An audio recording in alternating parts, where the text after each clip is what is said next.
Bueno, muy buenos días a todos. De verdad que qué alegría tenerlos para acá en esta sesión. Esta sesión, segunda sesión en el mes de octubre, lo cual es muy positivo y primero Dios tendremos otra en diciembre. Hoy hubo realmente bastante interés en esta sesión. En lo personal también es un tema que me interesa muchísimo. Creo que es un tema que se oye muy de moda, se oye muchísimo, pero hay muchos mitos y realidades en torno a esto, ¿no? Entonces, por eso mismo invitamos a un experto en el tema, al cual agradecemos muchísimo su presencia. Pues básicamente, como les comentamos, les hemos mandado toda la información, vamos a hablar de mercados de carbono, los conceptos básicos, oportunidades y retos para los proyectos de bioenergía, tal cual, ¿no? Que realmente es la comunidad práctica que hoy está reunida, que poco a poco hemos ido creciendo. Muy importante esto, sobre todo les damos muchísimas gracias a Giro, que es miembro de la comunidad práctica desde su inicio y que han sido muy activos y que también han dado muchísimo también a la comunidad. Han recibido también en el sentido de las asistencias técnicas que se han tenido a lo largo de estos 6 años y agradecemos muchísimo.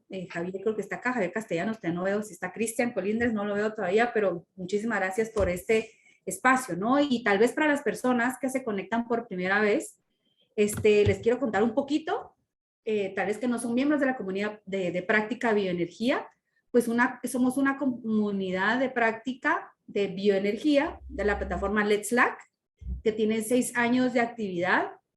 Yo recientemente, hace un año más o menos, la tomé. Hoy nos acompaña Ana María Majano, quien es la que siempre ha apoyado en esta comunidad, más de 53 miembros. Y muy importante que son 15 países de la red de Latinoamérica representados, lo cual es muy positivo. Y yo les quiero decir que esta comunidad a mí en lo personal me ha servido muchísimo, espero que también a ustedes les ha servido muchísimo, y es una red de aprendizaje entre pares, en donde nos ha servido a entender cuáles son las necesidades de los países, ¿verdad? En torno al tema de la bioenergía.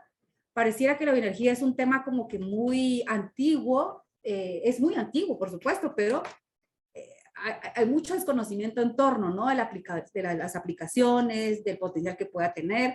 Y hemos ido aprendiendo en conjunto con todas las experiencias que hemos tenido. Aprendemos en grupo, por supuesto, y la idea es que también aprendamos a nivel regional y global. Y que por ejemplo, sepamos qué es lo que está en tendencia, el potencial que se tiene de bioenergía, estudios que se han hecho. Muy importante que compartamos esto, ¿no? Existe un chat también que realmente después les vamos a pedir que nos pongan el enlace. Pero para los que no son miembros de la comunidad, es una comunidad abierta, no tiene ningún costo, y la idea es de que compartamos entre pares, ¿no? Y que compartamos información. Y justamente hoy nos reúne esta sesión porque con Ana María, que fue la coordinadora por mucho tiempo en torno a esto, pues hemos visto esta necesidad de este tema de los mercados de carbono. Y esta es nuestra agenda el día de hoy, pues básicamente les estoy dando la introducción. Vamos a pasar a la presentación y discusión con el experto Germán Romero, que es un consultor, y luego les vamos a contar un poquito los próximos pasos. Así que, Ana María, muchísimas gracias por coordinar también este espacio con Germán. Le dejo la palabra para que lo pueda presentar y, por favor, cualquier duda lo van poniendo en el chat y al final vamos a tener las preguntas y respuestas para terminar puntualmente a las 10:30. Así que le dejo la palabra a Ana María y muchísimas gracias. Muchísimas gracias, Aida. De verdad que es para mí una gran alegría, un gran gusto estar de nuevo dirigiéndome a la comunidad de la cual todavía formo parte, ¿verdad? Pero ahora con el liderazgo de Aida. Y quisiera decirles también que para mí ha sido una gran satisfacción poder coordinar con Aida y con Giro, ¿verdad? A quien también agradezco el patrocinio de esta sesión. Esta es una sesión especial. Tenemos 90 minutos de la sesión con una presentación mucho más larga de la que generalmente tenemos, porque la idea es enfocarnos en fortalecer conocimientos y capacidades sobre este tema de mercados de carbono, del cual, como bien dice Aida, se habla mucho. Se generan expectativas, pero falta también conocimiento, muchas veces a nivel de el desarrollo de los proyectos pequeños y medianos. Entonces, la idea es que en estos 90 minutos tengamos elementos para tener ese conocimiento básico de los mercados, ver qué se requiere para participar en ellos, cuáles son las oportunidades, pero también cuáles son los retos. Entonces, tenemos con nosotros el día de hoy a Germán Romero, quien es un economista colombiano con una maestría, con más de 12 años de experiencia como consultor internacional en economía, desarrollo sostenible y cambio climático.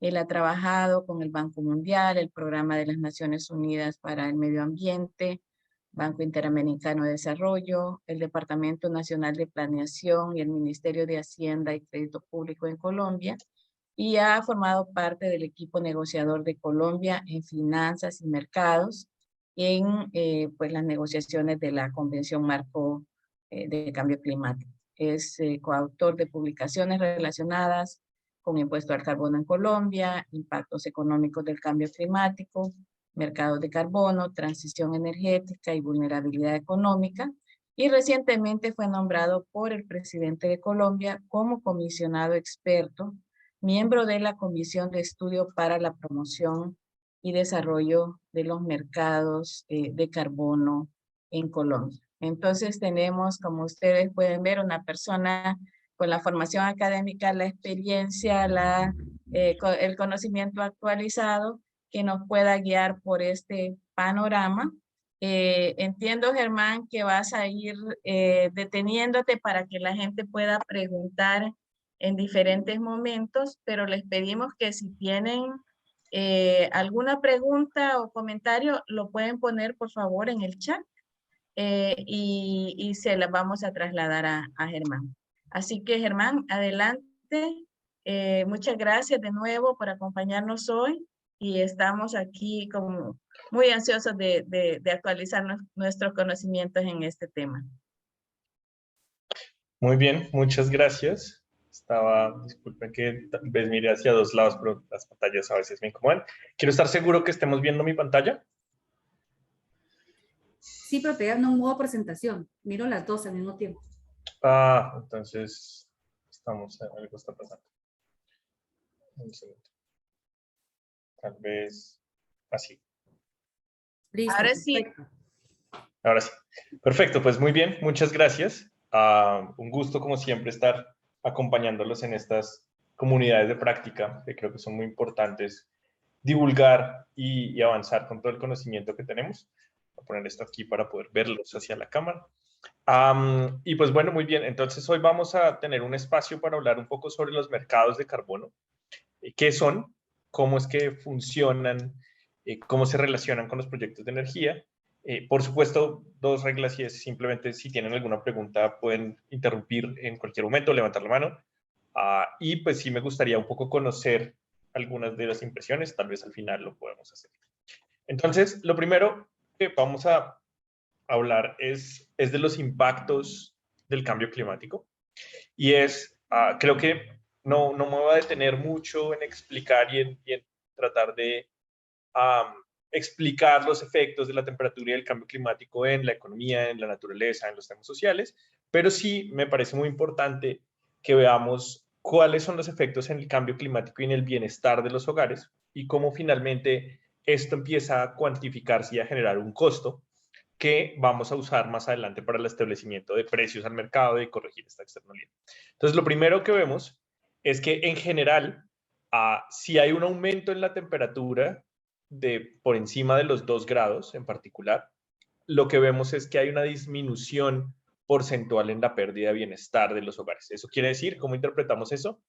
Eso quiere decir que lo que estamos viendo es que los hogares no podrán tener el mismo nivel de consumo que tenían antes de los aumentos de temperatura. Entonces, si podían con $100, bueno, $100 que ahora están en todos nuestros países supremamente devaluados y en general todo está sufriendo una contracción grande, pero esos $100 podrían llegar a ser mucho menos el nivel de cosas que podríamos consumir debido a los aumentos en la temperatura a nivel del mundo.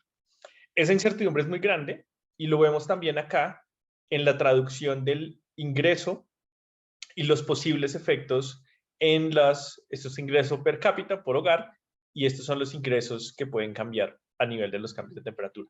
¿Qué vemos? Los hogares más pobres son los que van a sufrir mucho más las consecuencias de los cambios en la temperatura. Y eso implica que muchos de los objetivos sociales que van a ocurrir o todo la inclusión del tema del desarrollo sostenible, pues no parece que esté muy alineado en la medida que no se considera los temas climáticos y ambientales. ¿Qué podemos hacer? Entonces, para eso, los economistas en general hemos encontrado unas soluciones de precios para establecer mecanismos que vayan con un principio muy importante, y que es que se pague por la contaminación, que el que contamina pague y pague por lo que contamina, y al mismo tiempo que pueda generarse un cambio de comportamiento en los consumidores, en los inversionistas. Para eso, los mercados tenemos como dos mecanismos. Un mecanismo es establecer un precio, ponerle un precio a la contaminación, y ese precio conducirá a que el mercado determine cuál van a ser las emisiones que se van a pagar con respecto a ese precio. La otra opción es establecer un límite en cantidades y dejar que el mercado establezca cuál es el precio frente a esa escasez. Acuérdense que los precios se construyen en la medida que son escasos. Cuando un bien es escaso, entonces empieza a subir de precio. Cuando un bien no es escaso y existe por todos lados, entonces los precios pues van a decaer y pueden llegar a ser a cero.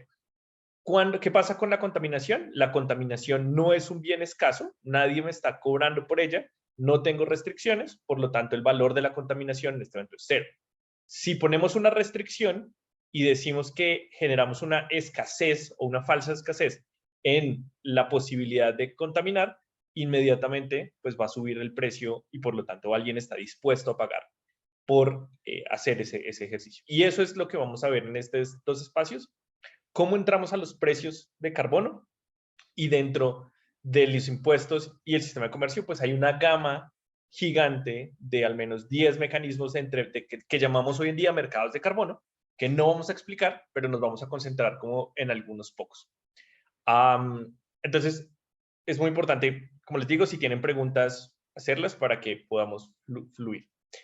¿Qué van a buscar estos mecanismos o por qué son relevantes? Porque buscan un cambio de comportamiento. Si un impuesto al carbono o un mecanismo de cantidades no logra el cambio de comportamiento, pues en general, o no está pensado para lograr una sustitución entre un tema y el otro, pues no se puede decir que es un impuesto ambiental, un impuesto al carbono. Por ejemplo, todos nuestros países tienen un impuesto a los combustibles. Ese impuesto a los combustibles no es un impuesto ambiental. Y la razón por la que no es un impuesto ambiental no es diferente al impuesto al carbono. El impuesto al carbono también está establecido en los combustibles, pero la lógica es un poco distinta porque establece que, por ejemplo, en el caso del carbono, el diésel debería pagar más o el ACPM debería pagar más que la gasolina para que exista un cambio de comportamiento y que pueda desincentivar una actividad. Si no, pues simplemente es un impuesto recaudatorio y ya está. En cualquier caso, ambos pueden generar ingresos adicionales y eso está bien, pues para las economías. ¿Listo? Entonces, veamos en el mundo. Esta gráfica es cómo están comportándose los sistemas de precios de carbono en el mundo. Lo que se encuentra en color como gris oscuro, son los que están en implementación o están mejor en esquemas, agendados para implementarse relativamente pronto. China es uno de los grandes. En este momento China tiene como 4 pilotos de ETS dentro de sus regiones, que son los 4 costeros que están acá. Bueno, 5. Kazajistán, que está trabajando en construir su ETS. Y pues bueno, no sé qué va a pasar con todo con todo el conflicto que tenemos, y pues ellos estaban estableciendo unos límites también de emisiones.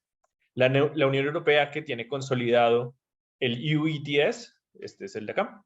En el EU ETS hay unas mezclas, entre el ETS y el impuesto al carbono en algunos casos, Ya vamos a ver cómo operan, cómo podrían funcionar. Canadá, Ottawa y algunas regiones tienen también sus sistemas de comercio, emisiones.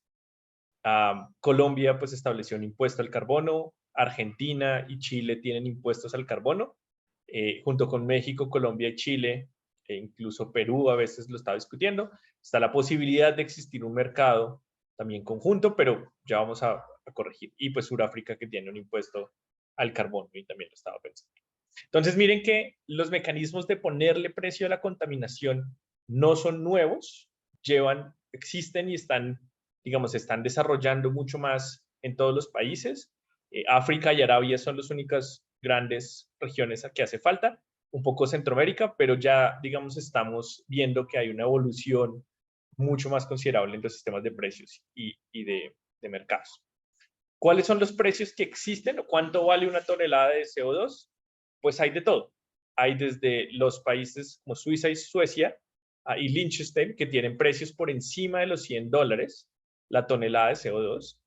Y esos precios por encima de $100 en general están asociados a mecanismos de mercado. O sea, entonces quiere decir que en caso de que no se paguen estos impuestos, pues pueden entrar al comercio de emisiones de la Unión Europea para disminuir. Entonces, este impuesto en realidad no es que se pague por este valor, sino que está condicionado a estos mercados de certificados. Ya vamos a ver muy bien qué significa ETS, mercados, y ya entramos en detalle, pero solo quiero que se hagan un imaginario de la variación de precios que existe entre $130 y pues nuestros mercados que son Argentina, Colombia, Chile, México, que están por cerca de los $5 o un poco menos un poco menos de los $5. ¿Cuáles son los precios que nos llevan a un corredor óptimo de reducción de emisiones? Los precios están entre cerca de $40 y $80.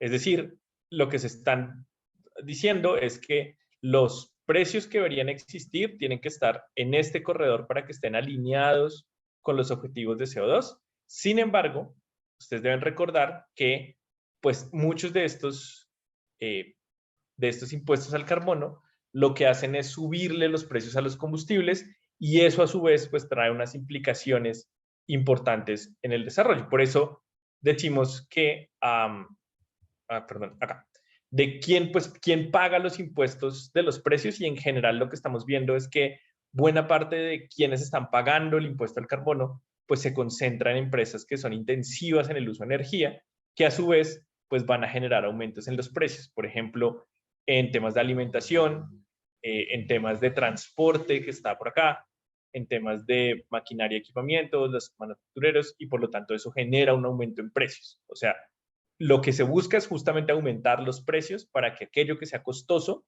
pues sea lo que se desincentive el uso. ¿Listo? Y eso es lo que se conoce como un impuesto pigouviano, o que buscan entonces corregir externalidades, que es lo que decíamos desde el principio, y es que no se está pagando por la contaminación, pero lo más importante es que se haga un cambio de comportamiento. Y ese cambio de comportamiento es lo que se valora en este tipo de impuestos. El recaudo de los instrumentos pues se puede usar para muchas cosas, para temas sociales, como vimos que hay mucha relación entre las actividades climáticas y sociales, pero también para promover nuevos cambios en incentivar los cambios de innovación y generar elementos adicionales. Pero eso es parte también de las discusiones internas de cada gobierno, porque en últimas, y esto es muy importante, esto también hacen parte de los procesos democráticos que existen dentro de los países, en donde se debe decidir cuál es la ruta de comportamiento también como sociedad. Muy bien. Y esto es solamente para que se hagan una idea de qué es lo que se incluye o no en los instrumentos de precios, por ahora impuestos, y ya vamos a hablar de los mercados como tal, pero los precios nos ayudan a entender que existen una línea de referencia. Y existen, por ejemplo, en Argentina es un impuesto a los combustibles, a todos los combustibles, excepto pues los biocombustibles, y este impuesto está cercano como en los $2 la tonelada de CO2, porque está muy bajito. Colombia tiene un impuesto también a los combustibles, a todos los combustibles fósiles, excepto el carbón. La tasa está pues cerca de los $5. En Chile es un impuesto a la emisión y a los sectores que contaminan, pero está más asociado a la calidad del aire. En México está el impuesto al carbono, también muy parecido al de Colombia, pero acá se exceptúa el gas natural. Y en el British Columbia es un impuesto a todos los combustibles, a combustibles mínimos, con mínimas excepciones, con unas cosas muy puntuales. Y los precios, como vimos, pues están en Latinoamérica, Argentina, Colombia, Chile, México, pues muy cerca de los 4 grados, de los 4 dólares, 4 o 5 dólares la tonelada de CO2. Muy bien.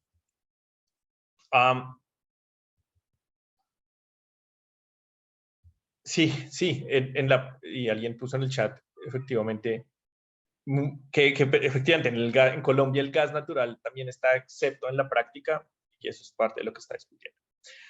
Uno de los puntos claves de la discusión que está ocurriendo en los países es quién tiene la meta de reducir emisiones.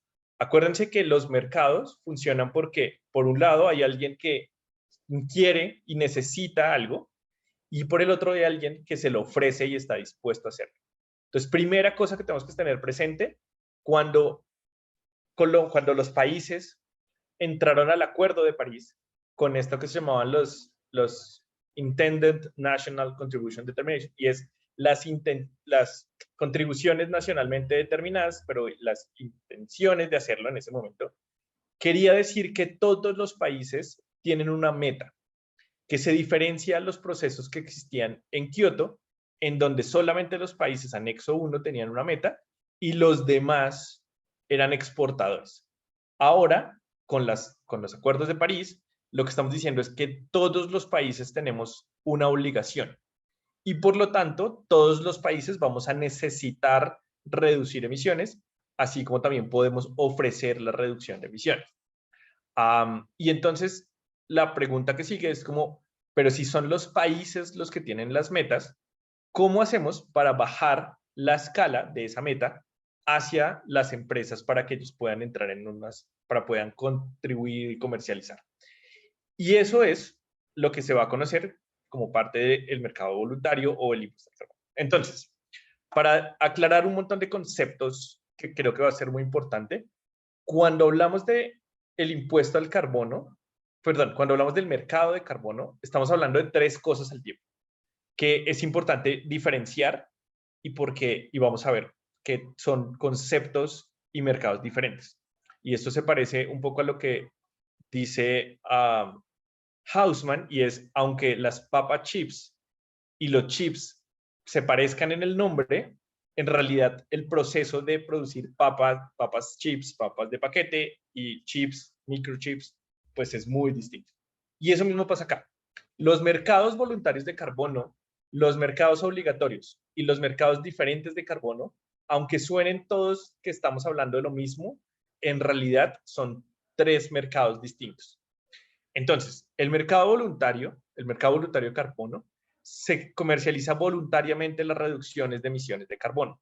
Y es voluntario porque el compromiso o el cumplimiento es voluntario.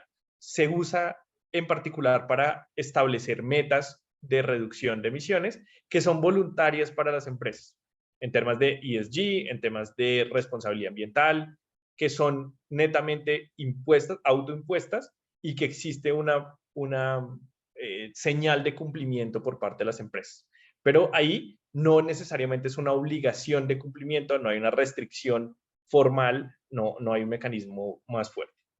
En el segundo caso están los mercados obligatorios, en los cuales, como decíamos, se establece un límite en las emisiones para las industrias y por lo tanto, lo que se comercializan son permisos de derecho de emisión. No son reducciones como en el primer caso, sino son permisos de... les están haciendo. En el primero se hacen certificados de reducción de emisiones y en el segundo se comercializan permisos o derechos de emisión, que son 2 cosas distintas nuevamente. Acá son reducciones y acá son permisos. Y por lo tanto, estos permisos deben ser parte de lo que es necesario para poder hacer una operación de la empresa. Una empresa, por ejemplo, que genere energía, necesitará contar con unos permisos para poder hacer las emisiones que se le otorgan con esos permisos. Y el tercer mercado, que son los mercados internacionales, que vamos a llamar como de Kioto, CDM o mercados de ITMOS, están muy relacionados con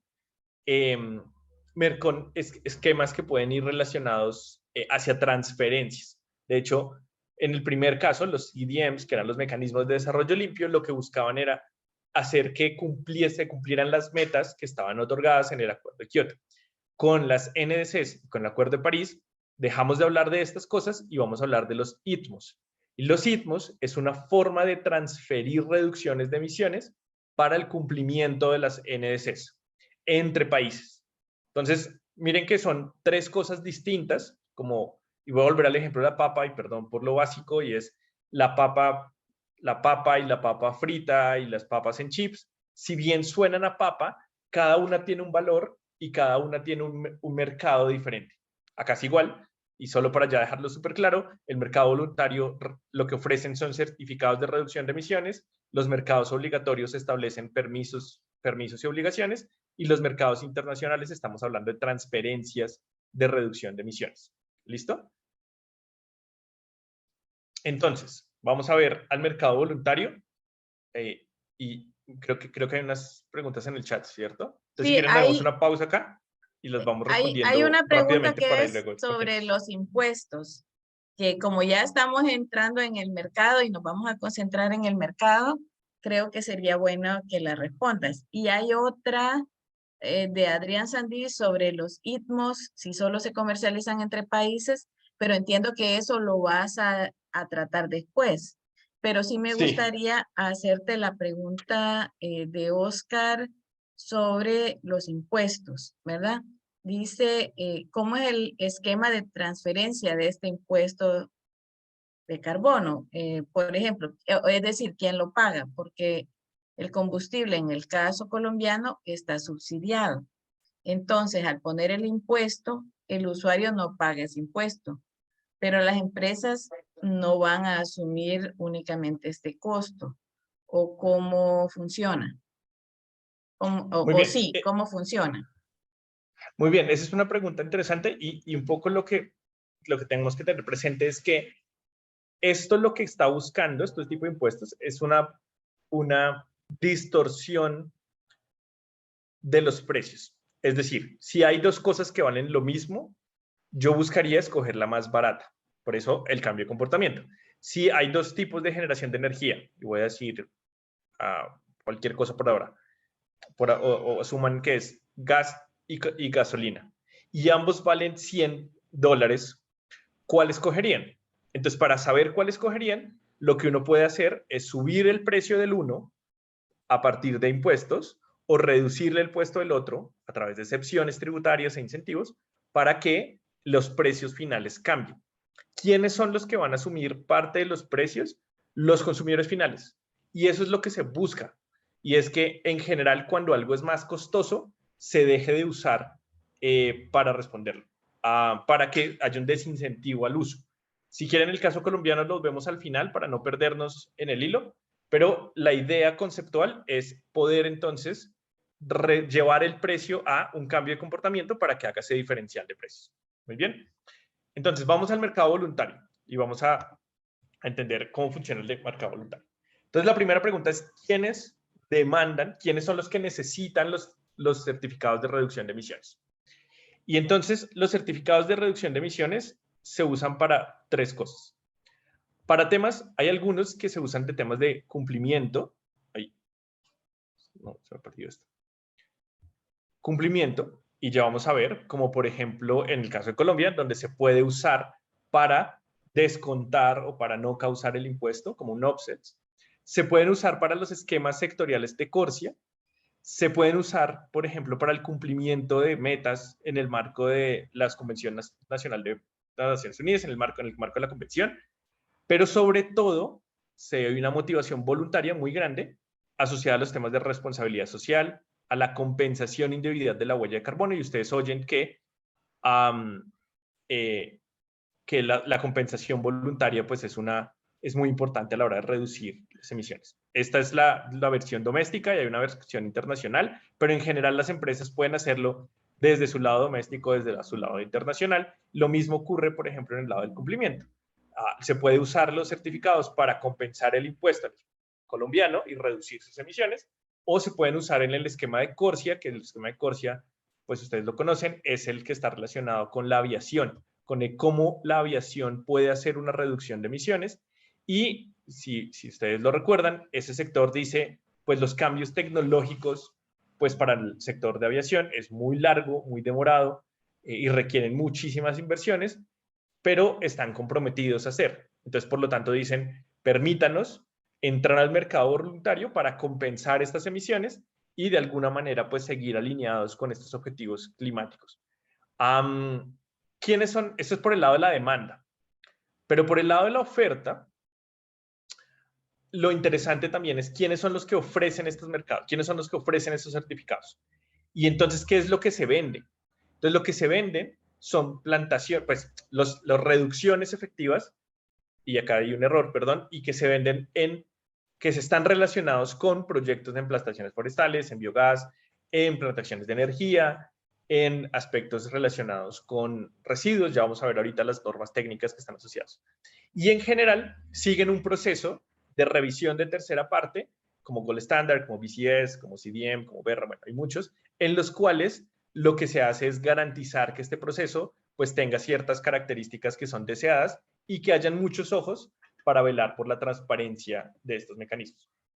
Miren cómo se están comportando la reducción de precio, los créditos de carbono en la región. Entonces, el país que más ha crecido con venta de certificados para el mercado voluntario es Asia-Pacífico, que es la región asiática, pero la región asiática hacia el Pacífico, eso quiere decir Japón, Vietnam, Australia, toda esta región, pero la región de Latinoamérica también está cogiendo mucha fuerza y está cogiendo como impacto importante que es este de acá, en los mercados. Entonces hay un apetito en general de necesitamos más certificados de reducción de emisiones.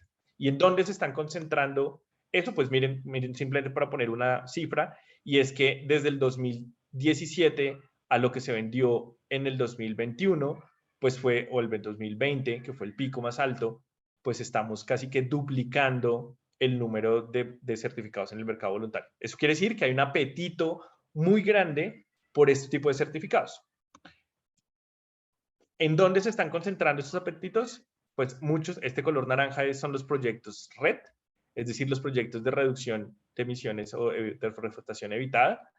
Está mucho relacionado con temas de energía renovable, que también hay un crecimiento importante, y ese va a ser pues interesante porque si en la medida que vamos entrando hacia las energías renovables, eso quiere decir que la posibilidad de hacer reducciones en este sector pues va a ser cada vez más pequeña, lo cual está bien, porque estos mercados sirven de transición, sirven para ir de un momento en el tiempo en el cual necesitamos transitar a producir cero, no a compensar todo, sino a producir cero. Y por lo tanto, pues acá también se ve un potencial importante en temas de soluciones basadas en la naturaleza. Hay algunos de eficiencia energética, algunos también relacionados con restauración de la naturaleza, que creo que es este crecimiento que está creciendo en los últimos años, y pues los temas agropecuarios que van a ser claves. Esto se los voy a dejar en la presentación simplemente para que ustedes lo tengan y sepan que existen, pero estas son las normas sectoriales de CDM con las cuales se calculaban la reducción de emisiones para los diferentes sectores, para la industria de energías, para la distribución, para la demanda, para la manufactura, para la industria química, el transporte, la minería. Simplemente ustedes buscan esta norma técnica y les van a aparecer cómo se hace y cómo es que uno puede ser útil establecer esos mecanismos. ¿Cuáles son las grandes críticas? Acá hay unas críticas muy importantes a los mercados voluntarios de carbono. Y es que, primero, pues el mismo hecho que sean voluntarios y que sirvan para las contabilidades individuales, ha hecho que no se asigne correctamente no se haya una asignación. Entonces, hay un tema ahí de cómo es que llevamos la contabilidad de reducción de emisiones entre un sector y el otro y qué es lo que está ahí detrás. Lo segundo es, en general, hay una solución o un mensaje muy grande, y es: las compensaciones no son reducciones reales de reducción de emisiones. Es decir, no porque yo reduzca algo, lo que generé lo reduzca, lo compense con otro, pues está llevando a una reducción real, y acá hay unas críticas que son muy importantes tener. Las compensaciones, como decimos, pues la tierra es limitada y no todo se puede compensar en términos de bosques, y por lo tanto pues no va a ser suficiente. De hecho, en un cálculo que hacíamos alguna vez, estábamos identificando que se necesitan más o menos como 5 tierras para compensar con el territorio forestal que tenemos, y por lo tanto pues no tiene mucho sentido compensar todo, y pues también no necesariamente está alineado. Y un tercero, y un punto muy importante, es que existen, si no hay unas reglas de juego muy claras frente a quién es el dueño de la propiedad, de cuál es el rol de las comunidades, porque pues inmediatamente se empiezan a ver abusos por parte de los diferentes integrantes de los mercados voluntarios. Y es ahí donde pues hay unas críticas importantes, y luego volveremos a él. Solo para que lo recuerden, los mercados de carbono no son lejanos. En el mecanismo de Kioto y en el mecanismo creo que antes del Acuerdo de Montreal, para el establecimiento de la lluvia ácida, también se establecieron algunos mecanismos de restricciones y posibilidades de flexibilidad, y eso generó un boom. En el caso del mercado del carbono, en el Kioto, cuando se hizo el Acuerdo de Kioto, los certificados de CDM o mecanismos de desarrollo limpio, pues empezaron a tener mucho boom y tuvieron su punto más alto muy cercano hacia el 2010, muy cercano a las crisis económicas que habían rondando en ese momento. Y tal fue la desconfianza que empezó a ocurrir con los mercados, que este mercado duró por mucho tiempo valiendo cero, en el cual necesariamente nadie tenía un interés y una capacidad de verdad de conectarse con estos mecanismos. ¿Qué pasó? Viene el Acuerdo de París, en donde se revive un poco en estos mecanismos, pero aún no sabemos qué va a pasar, y como les decimos, pues hay que tener presente que existen, y fue lo que generó esta caída del mercado de carbono, muy relacionado con la venta del aire caliente, con unos estándares muy débiles, con una capacidad de entender qué es lo que se está vendiendo muy baja, y por lo tanto se perdió lo más valioso del mercado de carbono, que es la confianza. Si no hay confianza, es imposible que un mercado funcione, y por lo tanto, cuando empieza a haber tantas dudas de cómo es que se están calculando las reducciones de emisiones, quién es el que está compensando, cuáles son las expectativas que hay, cuál es la responsabilidad que hay en un desarrollador del proyecto, si el proyecto está mal, si hay un cálculo que se hizo equivocadamente, si hay una sobreestimación de la línea base, pues inmediatamente se pierde la confianza, y hace que esto se vaya a cero. ¿Qué fue lo que ocurrió? Ya ocurrió, y ya ocurrió por esa caída en la demanda que ocurrió en el 2012. Entonces, por lo tanto, muy importante pues tener presente que se necesita generar esa confianza y esa estabilidad. Listo. Un ejemplo en el mercado voluntario que conozco en relación al manejo de residuos, por ejemplo, por captación de metano y quema de biogás. Solamente estos son datos inventados, pero sirven de ejemplo un poco, y es qué pasa, por ejemplo, con una institución, con un lugar en donde haya una cantidad de desechos anuales de 90.000 toneladas aproximadamente para un periodo de acreditación, y ya vamos a ver cómo es que se hace esto. Y lo que se puede hacer es, vamos a hacer una captura de metano para generar biogás, y esta reducción pues hace que yo pueda reducir y evitar que se vayan a la atmósfera 247 millones de toneladas. La clave es establecer pues estos mecanismos de línea base, que es como cuál va a ser esa descomposición que hay adicional, cuál es el mecanismo, y poder generar una tecnología y una captación para poder estimar pues que esta reducción se puede certificar, que alguien es dueño de esta reducción, y que por lo tanto se la puede vender o la puede ofertar a alguien. Este es un dibujo grande, a grandes rasgos, muy grande, en el cual los proyectos pueden ser certificados, y eso quiere decir que tiene que haber y lo voy a hacer en un ejemplo muy básico, y es inscribirse a un colegio. Ustedes buscan el mejor estándar, y el mejor estándar finalmente es un colegio en el cual tengan las mejores las mejores formas con las cuales ustedes se sientan identificados o el proyecto se sienta identificado, esté relacionado, sepa medirse, funcione. Se inscriben a ese estándar, formulan todo el ejercicio, formulan todo el proyecto, la ejecución del proyecto, se implementa y en esa implementación pues viene una etapa de revisión, de efectivamente corroborar que todo se hizo bajo el estándar, que hay unos monitoreos, que se verificaron los cumplimientos, que se validan, se hace una validación de todo el proceso. Luego hay una etapa de emisión en donde dicen efectivamente pues se cumplió todo lo que el estándar pedía y por lo tanto si se cumple todo este estándar, todos esos procedimientos, pues por lo tanto se puede certificar y ya luego empieza un ejercicio de venta y compra y venta. ¿Qué es lo más importante? Y perdón este dibujo tan feo, pero no lo pude arreglar, y es el tema de adicionalidad. Y esto es muy importante. Hoy en día los certificados de mercado voluntario están teniendo dos grandes problemas. Por un lado, está relacionado con los cálculos de la indígena base, como vimos, por la falta de confianza, y lo segundo, por una identificación que no es tan clara de cuál es la adicionalidad.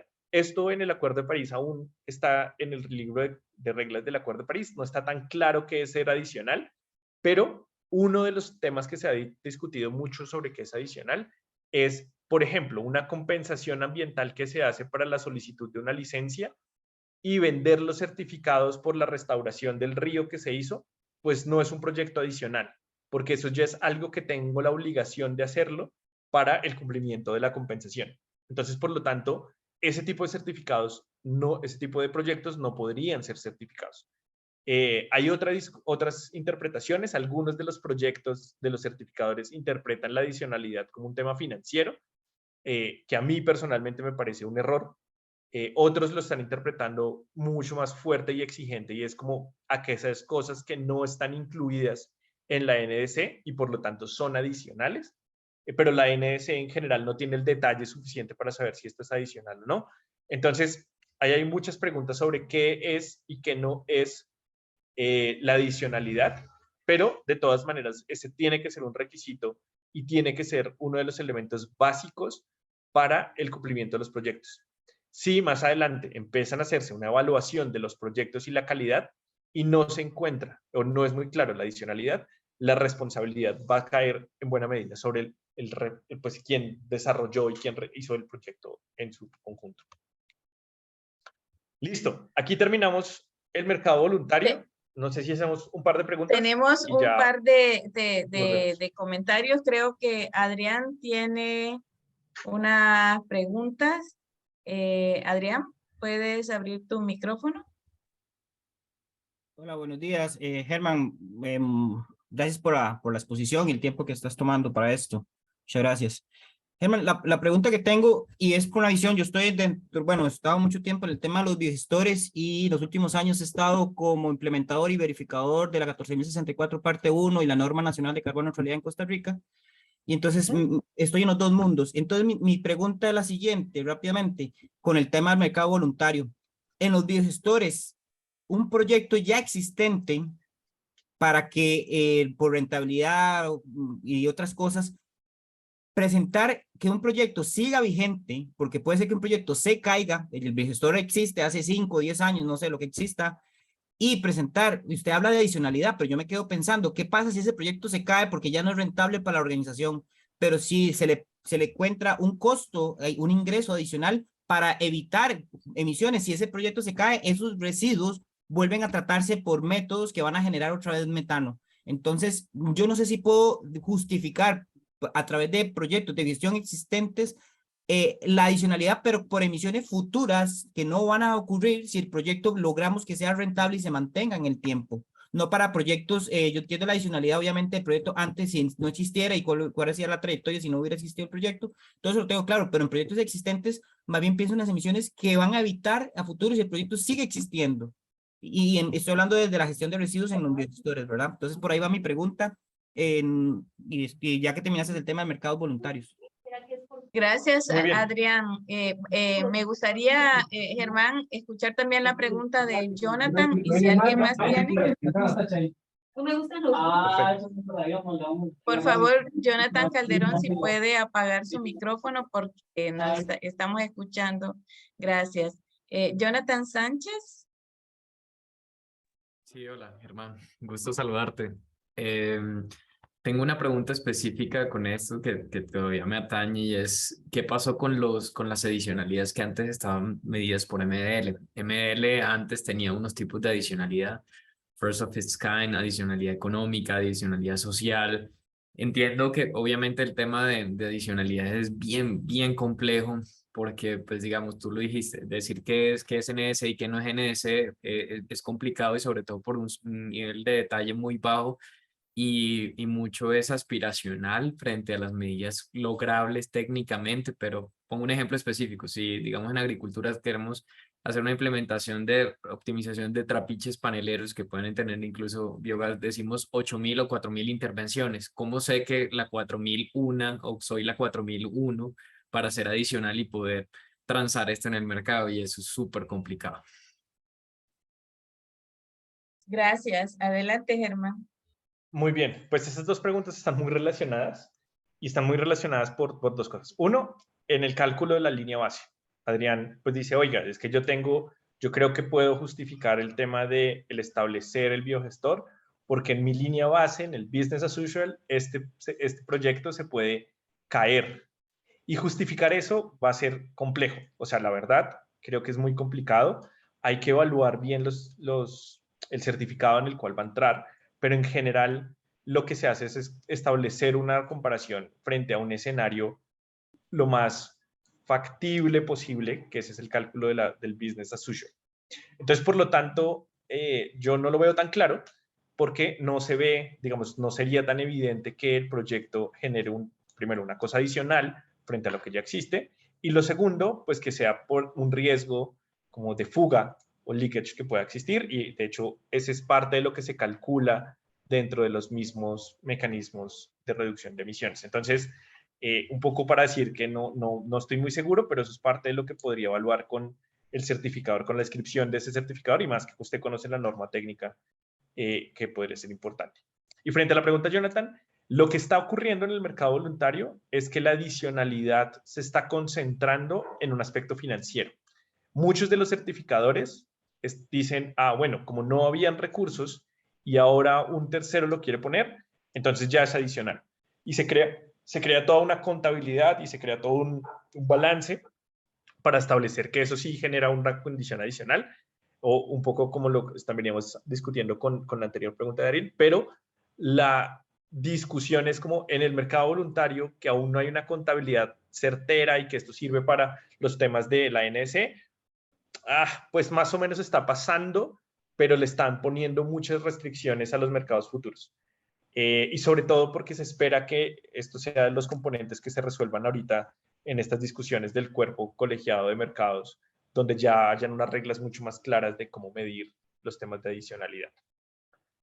Germán, bueno, gracias. Yo tengo una pregunta antes de que entremos al mercado obligatorio, porque en general, como ya nos has comentado, este mercado voluntario se genera, bueno, por las modalidades que comentaste, pero es porque alguna organización o empresa tiene un compromiso no mandatorio por ley o, ¿verdad?, por alguna regulación de reducir emisiones, ya sea en sus propias operaciones y compensando, y entonces demanda estos certificados de reducción de emisiones. Me imagino, y por las preguntas que estaba haciendo también Adrián, que obviamente las diferentes certificaciones que hay, esa certificación de tercera parte, que verdaderamente este producto tiene la calidad que se requiere, que serán diferentes, cuán estrictos son sus estándares, y que las empresas también tienen esa como menú de cuál es más estricto, dependerá también de cómo yo reporto ese cumplimiento de mis compromisos voluntarios. Es así, no sé qué has observado en ese caso. Si en algunos casos las empresas pueden estar contentos con ciertos estándares no tan estrictos y hay otros que definitivamente no compran si no son ciertos estándares muy altos. Muy bien. Entonces, esto para mencionar dos puntos. Muy efectivamente, por eso dentro de los criterios ESG que las empresas están poniéndose los temas sociales, ambientales y de gobernanza. Ahí, denme un segundo que cierre acá para que no haya...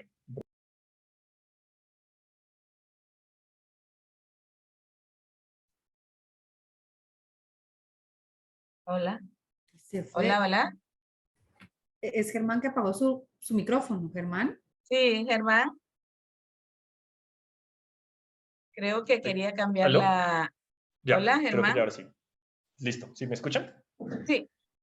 Sí, perdón. Acá fue un tema menor. Listo, no, les decía que los temas de ESG lo que hicieron fue generar unas acciones en relación a la reducción de emisiones que deberían tener cada empresa. Y en esos criterios se establecen cómo van a reducir sus emisiones de forma voluntaria. ¿Qué ha ocurrido? Efectivamente, las inversionistas están haciendo un poco más exigentes en relación a los estándares. Están siendo mucho más cuidadosos, pero eso exige muchísimo conocimiento. Entonces, por lo tanto, aunque hay algunos estándares que están cogiendo y tienen mucho control en general, se prefieren unos frente a otros, pero el mismo mercado es el que está haciendo la capacidad de filtrar cuáles son buenos y cuáles son malos. Esto para decir que no necesariamente hay una regla unidimensional diciendo este es bueno, este es malo, sino que los mercados mismos están llevando a desarrollar esos proyectos. Bueno, muy bien. Entonces vamos a ir hacia el mercado obligatorio. El mercado obligatorio funciona de tres maneras. Entonces vimos que en el anterior eran metas voluntarias y unos objetivos de reducción de emisiones. En este caso es que el gobierno fija de forma legal un límite y un tope a las emisiones que pueden generar los proyectos durante un año y establece quiénes son los sectores regulados. Entonces, por ejemplo, puede decir el sector de energía, aquellos que generen más de 100 toneladas de CO2, vamos a ponerles unos límites a sus emisiones. Puede decirle Coca-Cola, que está ubicada en cualquier lugar del país, o puede decirle a las empresas específicas de Coca-Cola dentro de cada una región. Entonces, tiene que tener muy claro a quién tiene que regular y qué es lo que va a regular. Y una vez con esas dos cosas encima, puede empezar a establecer cuál es el tope, cuál es la meta y cómo va a ser ese ejercicio de cumplimiento. Y eso es un sistema obligatorio. Miren que acá lo que estamos haciendo es un mecanismo de control, de comando y control, en el cual el gobierno establece unas metas y pues todos tienen que cumplirla. Hay una obligación de cumplimiento. Solo que le da la posibilidad de flexibilizar este cumplimiento a partir de unos derechos de emisión. Y es, ok, si usted tiene que cumplir una emisión de 100 y por lo tanto tiene que tener unos permisos equivalentes a 100. Si tiene más, usted puede vender su excedente. Si tiene menos, tiene que ir a comprarlo. Entonces miren que acá lo que se creó fue una demanda artificial por la contaminación para generar unas metas, unos cumplimientos de metas, y eso es lo que se llama un mercado obligatorio, un sistema de comercio de cupos de emisiones, un ETS o un mecanismo de cantidades. Entonces lo que vamos a hacer es explicar en las próximas diapositivas un poco cómo es que funciona esto, qué se necesita y por qué son en general tan complejos de poner. Entonces, primero tenemos que tener en cuenta, o más bien debería ir acá. Hay un handbook para establecer mercados de carbono obligatorios y lo que le dice es, primero, usted tiene que definir quiénes son los ámbitos de obligación, a quiénes son los que usted tiene que reglamentar, a las empresas, a qué sectores, dentro de los sectores, a qué compañías, si la compañía la va a ver como una sola o la va a ver como todas las sucursales que hay. Todo eso tiene que quedar muy claro en el primer punto y es quiénes son los que van a reglamentar. Lo segundo es establecer el límite de emisiones. por compañía, por el ámbito de obligación escogido. Y eso quiere decir, pues, que yo tengo que conocer, perdón, muy bien las emisiones de cada empresa para poder establecerle un límite a cada empresa, porque no es un límite nacional, no es la NDC, es la traducción de la NDC al sector específico o a la empresa específica que tiene que producir. Y ese límite se puede establecer a partir de las mejores tecnologías en el momento, a partir de la comparación contra el mejor que existe, a partir sobre los mismos leyes, como mejoras tecnológicas que puede hacer, hacia la eficiencia. Establecer el límite es muy importante y se necesita muchísima información de las huellas existentes para saber qué tan difíciles o no funcionan. Lo tercero es cómo asigno estos primeros certificados. ¿Se los regalo? Él los pide y se los entrego y entrego el número equivalente a lo que me pidan. Si alguien me pide 4,000, le doy 4,000. ¿Cuánto van a pagar? Todos van a pagar lo mismo. Se puede hacer una subasta y hacemos una subasta en el cual haya una puja por los precios y en eso pues se asignan esos primeros iniciales. Luego de eso se dice, bueno, ¿y los offsets, los del mercado voluntario, pueden o no pueden entrar a este mercado? Porque miren que por un lado, lo que está aquí es solamente un permiso y los offsets, que son los del mercado voluntario, lo que vamos a ver, son reducciones. Pero este mercado, el mercado regulado, como necesita tanta información, como necesita tanta formalidad, en general se concentra en sectores de la energía. Y por lo tanto, los sectores que están por fuera, como los temas forestales, los temas de residuos, pues no necesariamente pueden ser parte de un sistema de comercio y emisiones. Y de ahí que se puedan contemplar la posibilidad de incluir algunas compensaciones dentro de los mercados obligatorios, pero tienen que ser de unas características muy específicas para que puedan tener esa posibilidad de transarse en los dos mercados.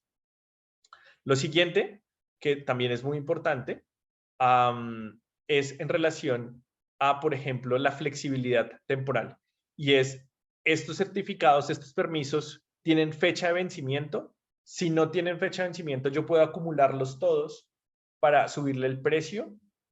¿Cómo hacemos, por ejemplo, para saber si las empresas financieras cuyo interés es un tema netamente rentable, que no tienen obligaciones en el sistema, entran o no entran? O sea, los bancos grandes pueden entrar, comprar y luego vender sin que los usen los certificados, o esto es una relación solamente entre aquellos que pueden necesitarlos. ¿Cuál es el rol del gobierno? ¿Cómo va a ser esa vigilancia? ¿Cómo se van a hacer? ¿Quiénes son las partes interesadas? Y cómo se vincula con los temas internacionales y cómo se implementa mejora y valor. Todo eso se necesita para construir un mercado obligatorio de emisiones en nuestros países. Y eso ha hecho que, por eso es que en nuestros países en general, todas las experiencias de mercados obligatorios estén en desarrollo, estén entendiendo cómo van a funcionar, porque necesitan dejar cada uno de estos elementos lo más claro posibles. No perfectos, porque el mismo mercado se va a empezar a solucionarlo, pero sí con una claridad suficiente para que funcione. Entonces, en esencia, lo que hacemos, lo que funciona, cómo funciona un mercado es de esta manera. Se establecen unos derechos de emisión, vamos a ver cómo los establece, cómo los da, y cada derecho es igual a 1 tonelada de CO2. Se asignan por el gobierno a cada quien. ¿Cómo? De alguna manera. De una subasta, se los regala, no sé. Y al final del año, por ejemplo, llamémoslo la empresa A, lo que hizo fue tener 3 permisos, pero solamente realizó una emisión, porque ese año fue un año malo para la industria. Para esa industria. Para la segunda industria, este año el tipo o la empresa hizo 5 toneladas, pero solamente tiene permiso para emitir 3. Y esta última compañía tiene hizo 2 emisiones y por lo tanto emitió 3 cosas. ¿Dónde está el mercado? Miren que en total el número de emisiones que se permiten en esta economía son 9. Porque se emitieron, perdón, son 3, 6, 8, son 8. ¿Por qué? Porque los derechos asignados por el país fueron 8. Pero lo que se emite, entonces fueron 5, 6 y 9. Se emitió uno de más. alguien tiene que ser sancionado porque no tiene el número de cupos equivalentes para compensar y para traspasar. Entonces, esto es importante. Lo segundo es que este de acá, la empresa 1, tiene todo el incentivo de venderle estos 2 que le faltan a esta firma para que pueda compensar y por lo tanto todas sus emisiones estén cubiertas. Y esta firma, por ejemplo, pues podría estar sancionada porque no tiene el número de certificados equivalentes a las emisiones que se produjo. Por lo tanto, porque el tope era llegar a 8 emisiones este año. Así funciona el sistema de comercio de emisiones. Es un sistema entre lo que se compra y lo vende, son las reducciones reales de los mercados y entran a, pues, aquellos que tengan unas menores reducciones, se pueden venderle a los excesos. ¿Quiénes son los qué es lo que se vende? Los permisos. Se vende es un derecho, un cupo, una cosa que me necesito para hacer un análisis de cumplimiento. En el mercado voluntario se medían otras cosas, ¿cierto? Entonces, por eso es que se establece que son mercados diferentes, el mercado voluntario y el mercado de comercio de emisiones. Y pues ya vimos toda la cantidad de información que se necesita, si son mucha información, formalización de las empresas, definición clarísima de emisiones, cuáles son los gases, cómo los vamos a medir, si hay una autoridad que cada año va a revisar y hacer auditorías, cómo se va a evaluar que todo este sistema está funcionando, porque lo que se comercializa finalmente, pues no se ve. Se van a comercializar papeles y alguien tiene que estar seguro de que todo esto, podemos confiar en que los papeles que están ahí no son falsos ni estarán por otro lado. Listo, con eso terminamos el sistema de comercio de emisiones. Respondemos un par de preguntas y entramos a los mercados internacionales. Gracias, Germán. Sí, nos queda básicamente 25 minutos para terminar la sesión, Germán, para que puedas ayudarnos con distribuir el tiempo. Vamos, Adrián, con una pregunta. Adelante, Adrián. En este mercado regulado, que no tengo experiencia aquí en Costa Rica, nada más para entender, ahí las empresas tienen que seguir un estándar para, obviamente, para vender, reportar su inventario y después comercializar. Llega un estándar, hay verificación de tercera parte, no sé rápidamente. Eso, curiosidad. Gracias. No, está muy bien. Muchas gracias. Esto lo que se hace es, primero, para establecer cuáles son sus emisiones reales, tiene que haber una norma técnica, casi que un estándar, para poder saber cómo medir mi huella de carbono. Y en el momento que ocurra, se tiene que medir la huella de carbono y por lo tanto los certificados. Volvamos al ejemplo de los papelitos. Yo mido la huella y mido los certificados. Los certificados son unos papeles que son derechos. Eso quiere decir que no hay ningún estándar porque un derecho lo emite el gobierno. Un gobierno es el que le da el derecho a alguien de contaminar o no. Piensen en los derechos de ruido, en el derecho del agua, en el derecho, son permisos. Entonces tiene que haber un equivalente y lo que se hace, que sí también tiene normas técnicas, es al final pues evaluar cómo los reportes de auditoría que hicieron las empresas pues son equivalentes a los reportes de autorías que va a hacer la auditoría para revisar. Entonces acá es una revisión muy concentrada en los temas de huella para confirmar que estas huellas de estas emisiones reales de los sectores pues tienen se pueden acreditar con unos derechos de emisión asociados. Gracias. Eso genera empleo verde, ¿verdad? Muchos empleos, pero también carece los costos de una empresa que contamina mucho, también. Costos internos. Y esa es un poco, claramente. Gracias, Germán. Así es, así es. Tenemos otra mano levantada de Cristian, por favor, adelante.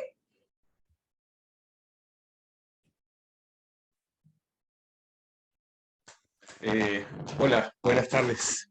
Bueno, yo soy chileno, estoy conectándome desde Brasil. Estoy trabajando acá varias temáticas, entre ellas el tema de las energías limpias. Poner un tema acá, que el tema de la confiabilidad del sistema. Vengo del mundo de la ONG y estoy trabajando fuertemente desde el mundo empresarial, pero con la particularidad del espíritu de la ONG. Y claramente todos estos sistemas, bueno, siempre cuando uno trabaja en energía limpia, en este caso, piensa que el mercado del carbono es como la última opción, porque uno siempre espera que todas las empresas se regulen de tal manera que cada una cumpla su rango que están establecidos en cada país. Y ahí vienen dos preguntas. Primera, cómo se ve la efectividad de que los gobiernos políticamente instalen regulaciones adecuadas de acuerdo a las necesidades que estamos teniendo.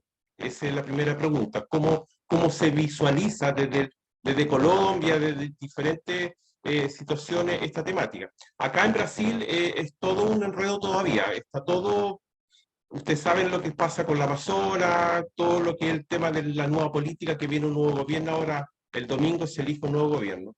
Y la segunda pregunta, generalmente cuando ocurren este tipo de impulsos, aparecen las famosas ISO para poder de alguna otra manera establecer o homologar de qué forma se va a elaborar cada uno de los protocolos para hacer lo más transparentemente posible estos sistemas. Pero claramente todos sabemos que la ISO son sistemas indicativos, que no hay una regulación y una sanción detrás, pero sí por lo menos hay un espíritu. No siempre uno está de acuerdo, pues, especialmente por la auditoría interna, pero es un tema. Entonces ahí coloco dos temas. El primero, cómo se ve o se visualiza la regulación a nivel países respecto a esta temática, entendiendo que hay muchos países que están muy atrasados. Y segundo, es cómo se hace o cómo se puede lograr, opcionalmente ISO o otra opción, para que esto se vea desde el mundo social que realmente se está haciendo un sistema transparente o lo más transparente posible. Eso. Muy bien. No, pues muy bien, muy buena pregunta. Creo que lo respondería por dos caminos. Perdón. Lo respondería por el camino de los países necesitan, o sea, para establecer ese tipo de mecanismos, necesitan mucha fuerza en sus autoridades ambientales para poder establecer mecanismos de control y vigilancia, porque eso es lo que le da confianza a este mercado.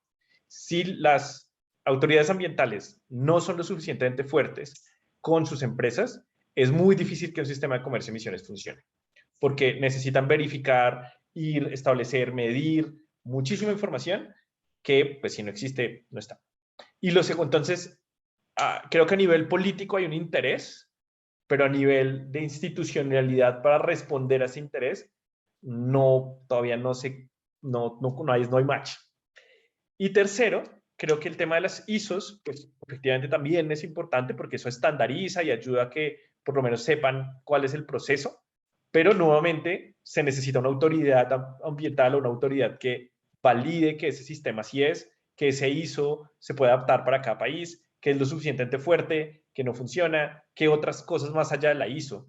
Y sobre todo es muy importante porque detrás de estos mercados, tanto el voluntario como el obligatorio, hay un tema de salvaguardas ambientales, sociales, que son muy importantes. Y eso quiere decir cómo evitar que lo que hay allá detrás, pues sean unos mecanismos que al final afecten a la población, afecten al ambiente, sean humo, aire caliente, y eso también necesita un ejercicio de salvaguardas muy grande. Entonces, para compensar, aún la ISO, como usted lo mencionaba, funciona, pero no resuelve el problema y nos puede generar un problema regulatorio más grande. Entonces, por eso hay que tener muy claro y las expectativas muy claras de que los mercados son mecanismos de transición y no necesariamente mecanismos, pues, que son de mercados fijos. Entonces, por temas, vamos a entrar al mercado internacional, que va a ser bien interesante. No me voy a demorar mucho acá porque esto está en construcción todavía. Todo lo relacionado con el artículo 6 está enredadísimo. Bueno, ya se desenredó un poco en Glasgow, pero sigue muy enredado. Y solo para que sepan, el artículo 6 en realidad son 3 artículos. Es el artículo 6.2, el artículo 6.4 y el artículo 6.8. El 6.2, el que se llama ITMOS, que son las transferencias entre gobiernos para cumplimiento, no sé dónde poner, para acá, para cumplir la NDC. Eso quiere decir que es un mecanismo de cooperación directa en donde los gobiernos, que son los gobiernos los que tienen las metas, estén involucrados en las transacciones de reducción de emisiones. Entonces, un gobierno dice, ok, a mí me sobran porque yo ya estoy por debajo de mi NDC y por lo tanto eso que me sobra, y eso va a estar entre comillas, lo puedo vender a los demás. Eso que sobra puede ser la forma de entender la adicionalidad y lo puede vender a otro país. ¿Qué problemas tenemos? Las NDCs no todos están en las mismas unidades, ¿no? Hay unas que están en porcentaje, otras están en toneladas, otras están en kilowatt hora. Entonces, ¿qué es lo que estamos comercializando? Como no sabemos qué hay ahí, es lo que se llama ITMOS, porque estamos diciendo el equivalente a lo que sea en su NDC, yo se lo estoy vendiendo. No sé muy bien qué es, pero es el equivalente. Entonces, aquí ya no se habla de toneladas de CO2, sino cosas que van a servir para su NDC. Y hay una transferencia entre gobiernos en los que el sector privado va a jugar un rol importante porque buena parte de estas inversiones van a estar en el sector privado. Eso es lo que se da en el artículo 6.2. El artículo 6.4 hace referencia a cómo hacemos para que los privados, por ejemplo, voy a poner un ejemplo, Renault. Renault que está en Francia, en Brasil, en Colombia, en México, creo que está también en Chile, cómo esa empresa privada va a cumplir sus emisiones, su cumplimiento de reducción de emisiones en un país y cuál es el rol que tiene que hacer. Entonces, ¿qué pasa si Renault Francia le sobran reducciones de emisiones y en vez de vendérsela a los demás, se la quiere transferir a Colombia, a Chile, a sus propias empresas? ¿Cómo hacemos para esa contabilidad que, si bien una reducción pudo ocurrir en Francia, pues le sirva esa reducción para compensar o para corregir las otras transferencias que están en los demás países? Miren que en este 6.4 el gobierno juega un rol menor frente a la obligación del sector privado y el gobierno juega un rol más como de aprobación. Y eso es importante. ¿Cuál es el gran problema o cuál es la gran discusión que entra aquí? Se llaman los ajustes correspondientes o esas reglas de contabilidad. Y es poder tener muy claro que si yo tengo un país que tiene emisiones de 100, que logra unas reducciones porque un país, por ejemplo, se las compró, quiere decir que su inventario real es 70, pero va a ser una transferencia de 100. Y eso quiere decir que estas reducciones no son del país que la vende, porque este país, el que está vendiendo, sigue con una meta de 100. Por eso vendió. Y por lo tanto, él, las reducciones reales que hizo, las vendió. Y por lo tanto, ya no son de este país. Y este país debe mantener y tener una meta en 100. Y este ITMOS, esta transferencia, tiene que irse al otro país y otro país que tiene una meta, tiene un BAU de 110, hizo una reducción y compró estas transferencias. Entonces, como las compró, las podría reducir de su inventario, que era 90, y pasó a 60. Entonces, miren que esta transferencia en términos contables necesita muchísima información de los países. Un inventario lo suficientemente claro que diga cuáles son sus emisiones BAU, cuáles son las emisiones que usted hizo, quién es el dueño de estas emisiones. Si no es usted, aunque esas reducciones sabemos que su país la hizo, usted se las transfirió a este otro. Entonces, como en la contabilidad de las empresas o lo que sea, este señor le presta a este otro. Y eso tiene que verse reflejado en los dos inventarios y tiene que ser el mismo número para que tengamos certeza de cuáles han sido las reducciones reales. Y en este ejemplo, miren que pasamos de unas reducciones de 100 y de 110 a reducciones reales de 100 y 60. Es decir, este país que vendió sus emisiones al otro país, pues no las puede contar para su propia meta. Y eso es muy importante. Siempre nos dicen, no, es que los países de Latinoamérica somos grandes exportadores y eso podemos vender certificados a lo loco. Y bueno, muy bien, pero si hacemos eso, nuestros reportes y nuestros inventarios no se van a cumplir. Y por lo tanto, no estamos siguiendo el Acuerdo de París porque estas transferencias que vendimos no son del país que hizo la reducción, son del país del que la adquirió. Y eso al final, pues establece también que puede ir en contra. Cuando haya unas obligaciones de cumplimiento para nuestros países y nos digan, bueno, muy bien, ¿y cómo va a cumplir usted? Tal vez seamos nosotros los que necesitemos ir a comprar reducciones para cumplir nuestras metas y esas reducciones posiblemente en el mercado sean las más costosas porque lo más barato son los temas forestales que vendimos nosotros. Entonces, esa es una decisión que implica mucho más, una visión un poco más grande de país y de metas que, por ejemplo, países como Indonesia, Pakistán, creo que 2 países africanos, lo que están haciendo es parar todas las transferencias internacionales de lo que exista para no violar derechos adquiridos futuros.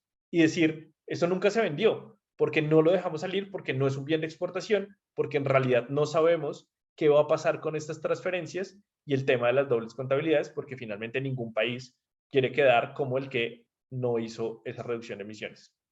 Sin embargo, esto es un tema que está un poco desactualizado, pero para que miren todos los pilotos que hay en artículo 6 que se están haciendo por fuera de la reglamentación del Acuerdo de París.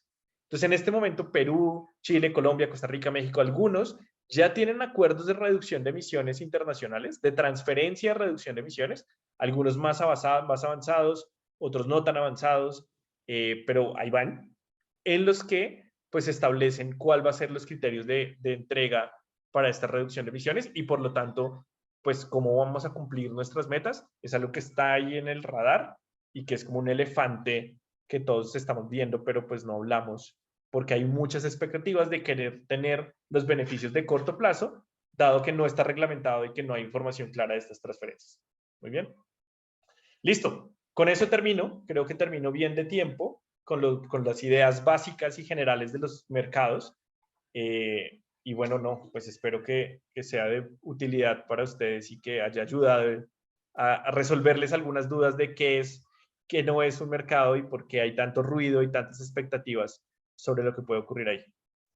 Muchísimas gracias, Germán. La verdad que lo que nos hace falta es tiempo, ¿no? Y este es un tema que se puede abordar en una maestría, ¿no? En un doctorado. Y la idea de hoy con la comunidad práctica era como que dejar los aspectos generales, ¿no? Y muy importante tener la diferencia de mercado, los compromisos que tenemos como país, las NDCs, que si los comercializo con otro gobierno les pertenecen a ellos y realmente eso también tiene muchísimo que ver con el desarrollo de las políticas públicas, con una coordinación muy grande entre el sector público y privado, ¿verdad, Germán? Si no va a ser esto un relajo que asumimos, que decimos y la importancia que tiene la empresa privada también en torno a saber cómo están los compromisos del país, a qué cómo voy a comprometer, si los vamos a sumar a nuestro inventario o no, ¿verdad? Es un tema que lleva horas de horas. Tenemos unos 5 minutos para preguntas. Si alguien quiere levantar la mano también, por favor, pues con muchísimo gusto. Tenemos todavía 5 minutos para terminar puntualmente porque sabemos que todos tienen agenda llena. ¿Sí? ¿Alguna otra pregunta? No tengo otra pregunta en el chat, pero Adrián, adelante. Germán, una pregunta muy básica. ¿Dónde nos recomendás formarnos en temas de mercados y financiamiento climático? Es algo que yo ando buscando hace semanas y no encuentro grandes cursos digamos, solo encontré uno en Colombia de la Asociación de Carbono, algo así es, pero empieza el miércoles, entonces ya no me da tiempo. Lo encontré el viernes, el sábado.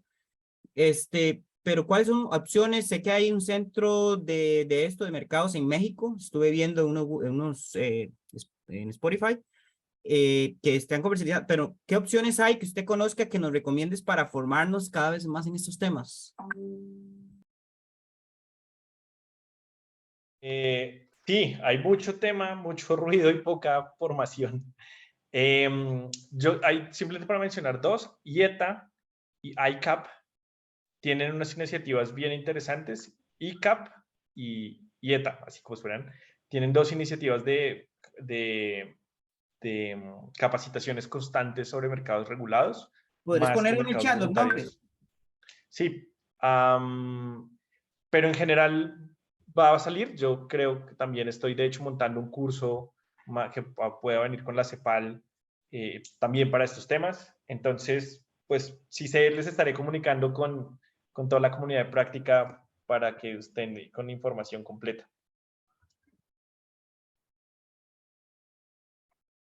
Aida, me permite, y Germán, y respondiendo a Adrián, una de las razones por las que organizamos esta sesión es precisamente, Adrián, porque hay muchísimo ruido, muchísimo, se habla mucho del tema, pero no necesariamente se difunden estos conceptos básicos. Obviamente, la idea de esta sesión era un poco dimensionar adecuadamente expectativas y obviamente identificar esas necesidades de profundizar más.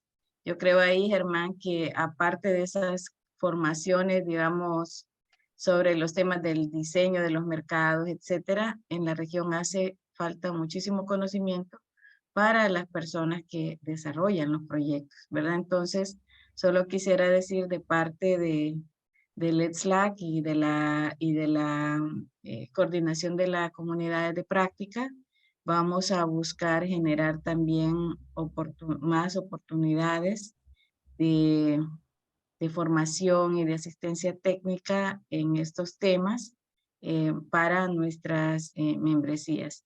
ICAP es el International Climate Action Partnership, ¿no? Germán. Sí. Creo que Cristian Matamala tiene un comentario. Sí, solo agradecer.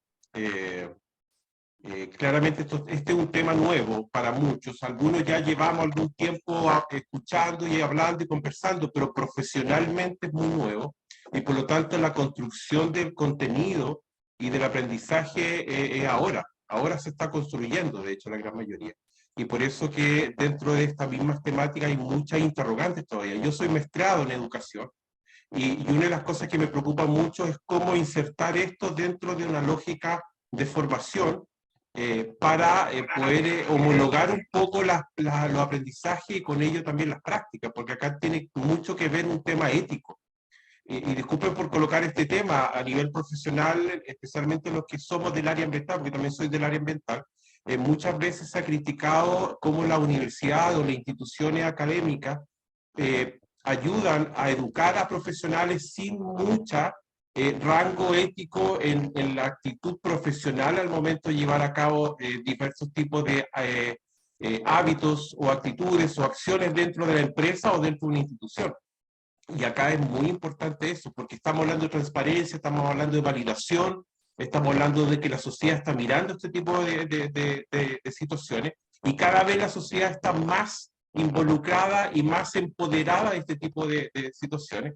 Y por lo tanto es muy importante que ellos vean transparencia, que ellos vean que claramente acá hay protocolos y que los profesionales que están saliendo, están actuando dentro de esta lógica o dentro de este mercado, también tengan ciertos rangos de movilidad, porque, perdónenme, pero me he encontrado con profesionales de diferentes ámbitos, incluso de carbono, que son prácticamente abrir mercados negros del tema, o sea, a ese nivel de profesionales, y que no se preocupen si al fin todo esto va a ser un negocio, lo importante es que usted maneje un fondo para poder después comprar e interactuar con otra empresa para compensar lo que usted va a generar, así que no se preocupe de mitigar. Y el enfoque va al revés. O sea, primero se plantea la posibilidad de comprar bonos de carbono y no la posibilidad de mitigar los impactos que está provocando. Y claramente eso es una deformación profesional. Y por eso que es muy importante las instituciones y también el perfil de quienes dicten esas prácticas. Porque, como dice ahí, el maestro hace un maestro. Y si el maestro es malo, va a ser un maestro malo. Entonces hay que tener mucho cuidado con eso y ojalá podamos interactuar mucho más, especialmente en países que tenemos opciones para poder, creo que sabía, opciones en las cuales podemos hacer algo y que tenemos una gran cantidad de floresta, una gran cantidad de bosque o de otro tipo de prácticas que nos podrían permitir tener estos créditos de carbono a favor. Brasil, Chile y otros países más. Eso. Gracias, Cristian. La verdad que excelente reflexión. Y yo creo que hay mucho por hacer. Realmente muchos profesionales por formarse correctamente, que no se pierda, como dices tú, que no se pierda el objetivo, que al final es mitigar el cambio climático, reducir emisiones, evitar que se consuma todo lo que nos contamina, ¿no? Entonces, es un tema también ético, político, que se tiene que hacer, ¿no? Entonces, creo, Cristian, que tú no perteneces a la comunidad. Súper bienvenidos a todos los que pertenezcan a la comunidad. Aquí está el formulario de registro. Aquí Astrid nos va a hacer favor de poner el registro en el chat. Como les decía, esto es una comunidad de práctica que tiene 6 años, más de 15 países que estamos involucrados y la idea es generar este tipo de espacios para compartir La comunidad está abierta a los que quieren participar. Somos una comunidad de bioenergía. Estamos de que esto podemos hablar muchísimas horas y también conocer más proyectos en torno de bioenergía. También tenemos el chat para que el enlace de grupo, si se quieren unir al chat de WhatsApp, para que estén enterados de qué está pasando en la comunidad, de eventos, situaciones que ustedes también quieran compartir, cursos que quieran compartir, porque eso es bien importante. Uno se entera de algo y es muy importante que lo compartamos en las redes. Agradecemos muchísimo, Germán, tu tiempo, se nota tu expertise, tu experiencia. Vamos a tratar de seguir hablando de este tema, coordinando con otras comunidades de práctica. Ana María, la coordinadora de Articulac, ella también está trabajando otros temas. Ojalá que pronto les podamos tener noticias de que puedan participar los que participaron en esta sesión, en próximas sesiones. Pues pasos a seguir, pues ojalá que tengamos una sesión en noviembre respecto a esto para darle seguimiento, porque hay muchísimo interés. Y la otra también, que vamos a tener un evento en diciembre con la OSD, que estamos armando junto con la comunidad de práctica en relación al tema de bioenergía.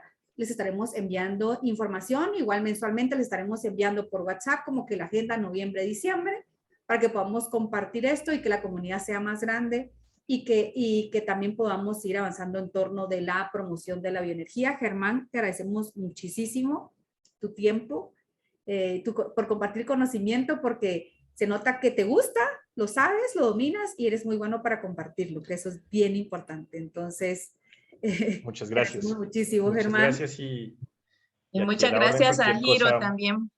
Perdón. Gracias a ustedes por invitarnos. Y a Sí. Giro también.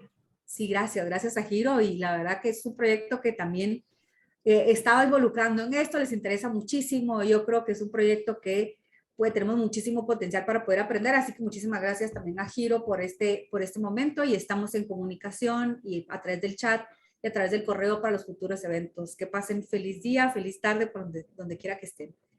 Nos vemos. Muchas gracias. Luego. Nos vemos, adiós. Adiós. Gracias, hasta luego.